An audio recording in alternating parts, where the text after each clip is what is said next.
સમાચારમાં આગળ વાત કરીએ ગીર સોમનાથની તો ગીર જંગલ ઉપરવાસમાં ભારે વરસાદ ખાબક્યો છે ત્યારે ભારે વરસાદના કારણે માલણ નદીમાં પૂર આવ્યું છે।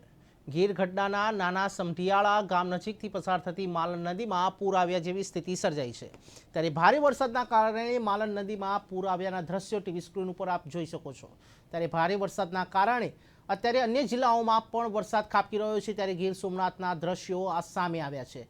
માલણ નદીમાં પૂરના દ્રશ્યો સામે આવ્યા છે ત્યારે મોસમ વિભાગે જણાવ્યું હતું કે આવનારા દિવસોમાં ભારે વરસાદ પડી શકે છે। મેઘરાજાએ લાંબા વિરામ બાદ વરસાદ વરસ્યો છે ત્યારે ગુજરાતને અન્ય જિલ્લાઓમાં પણ વરસાદે ગમરોળ્યા છે ત્યારે ગીર સોમનાથની પણ સ્થિતિ કંઈક આવી છે। ત્યારે ગીર સોમનાથના મારવણ નદીમાં પૂરના દ્રશ્યો સામે આવ્યા છે। ગીરના આજુબાજુના વિસ્તારોમાં પણ ભારે વરસાદ વરસ્યો છે ત્યારે માલણ નદીમાં પૂરના દ્રશ્યો સામે આવ્યા છે।